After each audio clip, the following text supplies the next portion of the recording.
ప్రచారం చేయడంలో తెలుగుదేశం పార్టీ పంతానే వేరు. తెలుగుదేశం పార్టీ ప్రభుత్వానికి వ్యతిరేకంగా వరుసగా ఏదైనా పరిణామాలు జరిగి, వాటి మీద ఎక్కువగా ప్రచారం జరుగుతున్నప్పుడు హఠాత్తుగా చంద్రబాబు నాయుడు తొలుత ఏదైనా ఒక సమావేశం ఏర్పాటు చేసి, వైఎస్ఆర్ కాంగ్రెస్ పార్టీ పూర్తిగా దుష్ప్రచారం చేస్తోంది, దాన్నంతా తిప్పికొట్టాలి అంటూ ఒక లైన్ ఇస్తారు. వెంటనే తెలుగుదేశం పార్టీకి అనుకూలమని పేరున్న పత్రికలు మరుసటి రోజు వైఎస్ఆర్ కాంగ్రెస్ పార్టీ చాలా దుర్మార్గంగా ప్రచారం చేస్తోంది అంటూ మొదలు పెడతారు అటాకింగ్. కానీ వైఎస్ఆర్ కాంగ్రెస్ పార్టీని టార్గెట్ చేయడానికి అవసరమైన పాయింట్లని ప్రస్తావిస్తారు కానీ తెలుగుదేశం పార్టీ చేసిన తప్పుల్ని మాత్రం ప్రస్తావించరు. ఉదాహరణకు ఇప్పుడు లేటెస్ట్‌గా వైఎస్ఆర్ కాంగ్రెస్ పార్టీ పూర్తిగా దుష్ప్రచారం చేస్తోంది అని చంద్రబాబు నాయుడు ఆరోపిస్తే, మీడియా అంతా అటాక్ చేస్తూ ఒక పాయింట్‌ని ప్రధానంగా లేవనెత్తుతూ ఉన్నారు. అదేంటంటే పులివెందుల్లో రిగ్గింగ్ జరిగిందని వైఎస్ఆర్ కాంగ్రెస్ పార్టీ ఆరోపించింది.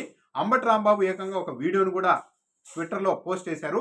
కానీ ఆ వీడియో ఇక్కడిది కాదు, నార్త్‌కి సంబంధించిన రాష్ట్రాలకు సంబంధించింది.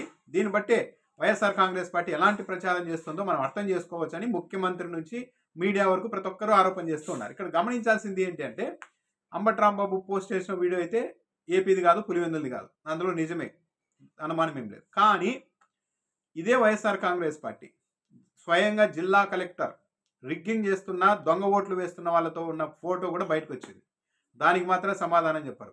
వైఎస్ఆర్ కాంగ్రెస్ పార్టీ కొన్ని వందల ఫోటోలు బయట పెట్టింది. ఇదిగో వీళ్ళు ఫలానా ప్రాంతానికి చెందిన వాళ్ళు జమ్మలమడుగు నుంచి వచ్చి వీళ్ళు దొంగ ఓట్లు వేశారు, వీళ్ళ పేర్లు ఇవి, వీళ్ళు ఇప్పుడు వచ్చారు అని చెప్తే ఆ డేటాకు సంబంధించి మాత్రం ఎక్కడా కూడా వివరణ ఇవ్వరు. కేవలం అంబటి రాంబాబు ఒక వీడియో పోస్ట్ చేశారు, అది ఇక్కడిది కాదు కాబట్టి ఫేక్ కాబట్టి ఇక మొత్తం వైఎస్ఆర్ కాంగ్రెస్ పార్టీ చేస్తున్న ప్రచారం మొత్తం ఫేక్ అంటూ ప్రచారం చేస్తారే కానీ, ఎదురుదాడి చేస్తుంది కానీ తెలుగుదేశం పార్టీ అక్కడ రిగ్గింగ్‌కి సంబంధించి లోకల్‌లో తీసిన ఒరిజినల్ ఫోటోల విషయంలో మాత్రం ఎక్కడా సమాధానం చెప్పదు.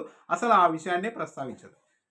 అమరావతి మునిగిపోతోంది అన్న కారణంతోనే ఆ నీటినన్నిటిని పొన్నూరు మీదకి మళ్లించారు అని వైఎస్ఆర్ కాంగ్రెస్ పార్టీ నాయకులు ఆరోపించారు. దానిపైన ఏకంగా కేసులు పెట్టేశారు. కానీ ఇదే తెలుగుదేశం పార్టీ గతంలో విజయవాడ ప్రాంతంలో వరదలు వచ్చిన సమయంలో అక్కడ ఒక బోటు ఎళ్లి గేటుకు అడ్డంగా పడితే అది వైఎస్ఆర్ కాంగ్రెస్ పార్టీ వాళ్ళే కుట్రపూరితంగా చేసేశారు, ప్రకాశం బ్యారేజ్‌ని బద్దలు కొట్టడానికి కుట్ర చేశారంటూ ముఖ్యమంత్రి నుంచి మొత్తం మీడియా అంతా ఆరోపణ చేసింది. అదొక పచ్చి అబద్ధమని అందరికీ తెలుసు. మరి అలా ఒక పార్టీ మీద తెలుగుదేశం పార్టీ ప్రచారం చేయవచ్చా? నిజంగా చెప్పాలంటే వైఎస్ఆర్ కాంగ్రెస్ పార్టీని దెబ్బ కొట్టడానికి ఓ 4, 5 అంశాల్ని బాగా వాడారు తెలుగుదేశం పార్టీ వాళ్ళు గత 5 ఏళ్లలో. Doctor Sudhakar, Anantha Babu door delivery, ఒక దళితుడిని చంపేసి తీసుకెళ్లిన కేసు, ఇలా ఒక 4, 5 అంశాలన్నీ చూపెట్టేసి ఇదిగో వైఎస్ఆర్‌సీపీలో మొత్తం దుర్మార్గం జరిగిపోతుంది ప్రభుత్వంలో అంటూ ప్రచారం చేశారు. కానీ ఇప్పుడు అలాంటి ఉదంతాలు రోజుకొకటి, వారానికొకటి బయటకు వస్తూనే ఉన్నాయి. తెలుగుదేశం పార్టీ నాయకులు, కార్యకర్తలు, ఇక ఎమ్మెల్యేలు వీళ్ళన్నీ చేస్తున్న దౌర్జన్యాలకు సంబంధించి, దాడులకు సంబంధించి రోజు వస్తూనే ఉన్నాయి. బాధితులు కొంతమంది భరించలేక ఎక్కడ తీవ్రమైన నిర్ణయాలు కూడా తీసుకుంటూ ఉన్నారు. వాటన్నింటిని ఎక్స్‌పోజ్ చేస్తే మాత్రం వైఎస్ఆర్ కాంగ్రెస్ పార్టీ తప్పుడు ప్రచారం చేస్తోంది అంటూ మాట్లాడతారు. కళ్ళ ముందు కనిపించిన అంశాన్ని ప్రస్తావించినా సరే వైఎస్ఆర్ కాంగ్రెస్ పార్టీది దుర్మార్గమైన ప్రచారమే అంటారు. కానీ వైఎస్ఆర్‌సీపీ జగన్మోహన్ రెడ్డికి సంబంధమే లేకుండా ఎక్కడన్నా 1, 2 ఇష్యూలు జరిగి ఉంటే అప్పట్లో వాటిని మొత్తం వైఎస్ఆర్ కాంగ్రెస్ పార్టీకి, వైఎస్ఆర్ కాంగ్రెస్ పార్టీ ప్రభుత్వానికి అంటగట్టి మొత్తం గవర్నమెంట్‌ని బదనాం చేసేశారు. కానీ ఇప్పుడు మాత్రం ఎవరు మమ్మల్ని ప్రశ్నించకూడదు అంటే ఇంకా ఏంటి అంటే వైఎస్ఆర్ కాంగ్రెస్ పార్టీ ఏది చెప్పినా అదంతా దుష్ప్రచారమే, తప్పుడు ప్రచారమే అన్న ఒక ఇంప్రెషన్‌ని ప్రజల్లో కలిగించడానికి మరోసారి తెలుగుదేశం పార్టీ నాయకత్వం తన మీడియా బలంతో పనిచేస్తోంది. రోజు వైఎస్ఆర్‌సీపీ ఏ ఆరోపణ చేసినా సరే అది తప్పుడు ఆరోపణ, ఫేక్ అని ప్రచారం చేస్తూ వెళ్తే మెల్లగా ప్రజల మెదడులోకి అది ఎక్కితే వైఎస్ఆర్ కాంగ్రెస్ పార్టీ నిజంగా ఆరోపణలు చేసినా, నిజమైన అంశాన్ని ప్రస్తావించినా సరే ఇదంతా ఒక ఫేక్ ప్రచారం అని ప్రజలు అనుకుంటారు. అనుకునేలాగా పరిస్థితిని మార్చాలి, అనుకునేలాగా ప్రజల మైండ్ సెట్‌ని మార్చేయాలి అన్నది తెలుగుదేశం పార్టీ చేస్తున్న ఒక ప్రయత్నం. అయితే ఒక విషయంలో మాత్రం తెలుగుదేశం పార్టీ అమరావతి విషయంలో మాత్రం చాలా తీవ్రంగా స్పందిస్తోంది. మరెందుకో ఇతర అంశాల మీద విమర్శలు చేసినా తట్టుకోగలుగుతోంది కానీ, ఒక అమరావతి విషయంలో అక్కడ ముంపు ప్రాంతానికి సంబంధించిన కావచ్చు, అక్కడ వర్షాలు వచ్చినప్పుడు ఏర్పడుతున్న ఇబ్బందుల గురించి కావచ్చు, ఎవరు ప్రస్తావించినా సరే చాలా తీవ్రంగా నిర్ణయాలు తీసుకుంటోంది తెలుగుదేశం పార్టీ. ప్రభుత్వం ద్వారా ఏకంగా పోలీసుల ద్వారా కేసులు కూడా పెట్టిస్తూ ఉన్నారు. ఇదే కాస్త ఆసక్తికరంగా ఉంది. మిగిలిన అంశాలనైనా మేము టాలరేట్ చేస్తాం కానీ అమరావతి విషయంలో ఏ మాత్రం ప్రచారం చేసినా మేము తట్టుకోలేము అన్నట్టుగా ప్రభుత్వ వైఖరి ఉంది.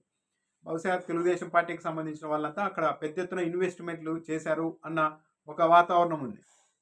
సో అలాంటి నేపథ్యంలో ఆ బ్రాండ్‌ని దెబ్బతీస్తే అక్కడ భూముల విలువ పడిపోతే ఇబ్బందులు వస్తాయి అన్న ఉద్దేశంతోనే అమరావతిలో వర్షాలు వచ్చిన సమయంలో ఏర్పడే ఇబ్బందుల గురించి, తలెత్తుతున్న ఇబ్బందుల గురించి ఎవరు మాట్లాడకూడదు. మాట్లాడితే మార్కెట్ దెబ్బతింటుంది. కాబట్టి కట్టడి చేయాలంటే అందరి మీద కేసులు పెట్టడమే అన్న ఒక లైన్‌కి ఏమన్నా తెలుగుదేశం పార్టీ వెళ్తోందా? తెలుగుదేశం పార్టీ విధానం అయితే అమరావతి విషయంలో మాత్రం ఎవరు విమర్శలు చేయడానికి వీల్లేదు అన్న ఒక తీవ్రమైన లైన్‌తో పనిచేస్తున్నట్టుగా ఉంది. అందులో భాగంగానే ఈరోజు వైఎస్ఆర్ కాంగ్రెస్ పార్టీ నాయకుల మీద కేసులు గూడా పెట్టారు.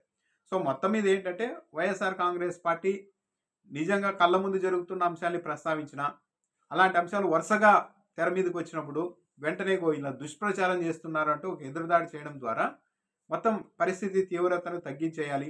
ప్రజల్ని తిరిగి వైసీపీ మీదకే రెచ్చగొట్టాలి అన్న ఒక ఆలోచన అయితే తెలుగుదేశం పార్టీ నాయకత్వంలో కనిపిస్తోంది. అందుకు మీడియా కూడా సహకరిస్తోంది. కానీ రియాలిటీ ఏంటి అంటే వైఎస్ఆర్ కాంగ్రెస్ పార్టీ ప్రభుత్వంలో కూడా కొన్ని ఘటనలు జరిగాయి. కానీ ఇప్పుడు జరుగుతున్న దాంతో పోలిస్తే అవి కనీసం 1% కూడా ఉంటాయో లేదో డౌటే. ఎందుకంటే ప్రతి చోట ఎమ్మెల్యేలు కావచ్చు, నాయకులు కావచ్చు, కార్యకర్తలు కావచ్చు, ఇష్టానుసారం ఎవరికి తోచింది వాళ్ళు చేసుకుంటూ వెళ్తూ ఉన్నారు.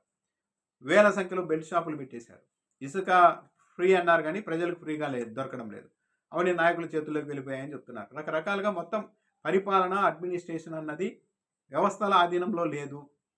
ప్రైవేట్ వ్యక్తుల ఆధీనంలోనికి వెళ్ళిపోయింది. తెలుగుదేశం పార్టీ నాయకుల చేతుల్లోనికి మొత్తం వ్యవస్థ వెళ్ళిపోయిందన్న వాతావరణం అయితే చాలా క్లియర్‌గానే కనపడుతోంది.